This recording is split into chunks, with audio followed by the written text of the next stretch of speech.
大家平安，欢迎收听迦南之声，我是尤伯牧师。今天12月4号要分享的主题是上主在这里。我们要读的经文在以西结书48章1到35节。弟兄姐妹们，一起来读今天的金句，一起来。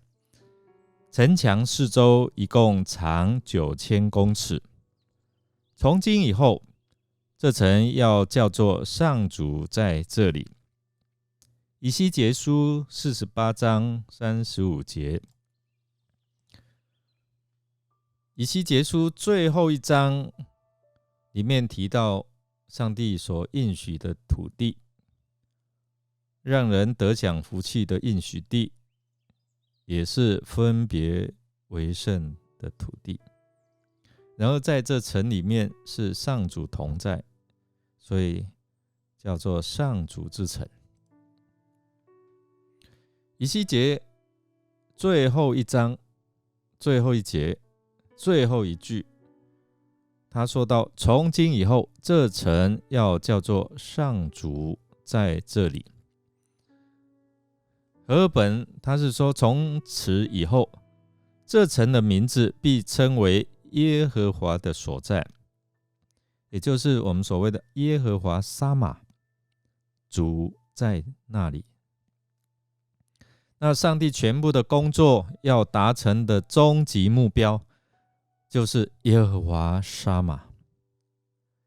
以西结书所有的预言，其实都是指向这个目标，就是主在那里。旧约记载，从创世开始，上帝就与人同住。他在伊甸园中行走，与他所造的人说话。在旷野中，他吩咐仆人摩西为百姓建造会幕、约柜。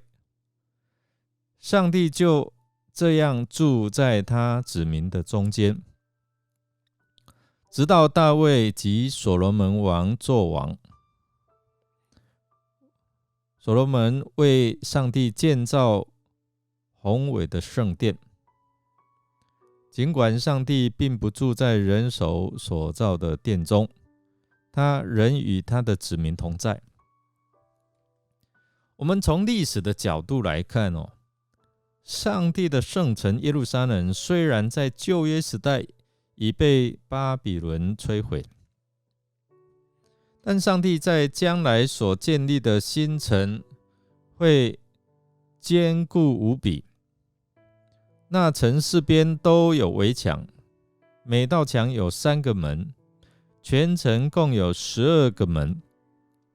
这些门是以12支派来命名，每一个门都按照以色列之族的名字命名。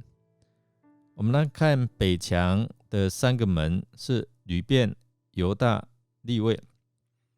东墙的3个门是约瑟、便雅悯、但。那南边呢，它的3个门是西缅、以萨迦、西布伦。西墙的3个门是迦得、亚设、拿弗他利。这些门的名字代表了每个支派都可以进到上帝的新城当中，不会有任何支派被遗忘。那最后先知称这个城为耶和华的所在，或者是新译本说上主在这里。它来表达就是上帝的同在。先知所得的启示，就是要以这个新的城的意象作为结束。我们将要进到代降节的第2主日。第2主日的主题就是要预备信心，迎接基督耶稣的降临。上帝的同在最大的应许，就是主要亲自赐给你们一个记号，有闺女要怀孕生子，并要给她取名以马内利。以赛亚书7章14节，上帝本身道成了肉身，住在我们中间，充充满满地有恩典，有真理。这记载在约翰福音1章14节。耶和华沙玛正是耶稣的名字，以马内利的意义。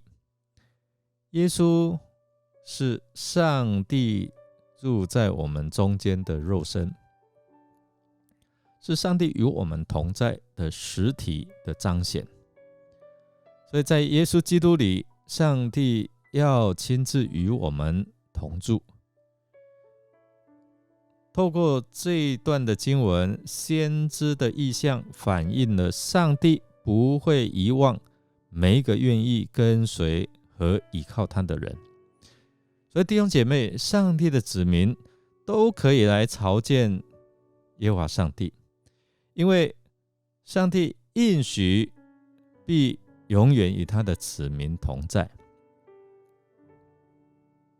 我们来默想我们来思想上主在这里，或者耶和华沙玛对你有何提醒，有何启示？在你的生活当中，你是不是有体会到主的同在了呢？让我们一起来祷告。亲爱的主耶稣，我们要预备信心来迎接你的降临。愿圣灵感动我们的心，邀请主耶稣在我们的生命各层面掌权做主，让我们每一天都能够感受到你是与我们同在的。祷告靠耶稣基督的圣名求，阿们。感谢您的收听，如果您喜欢我们的节目，欢迎订阅并给我们好评。我是尤伯牧师，祝福您一天都充满平安、健康、喜乐。我们下次再见。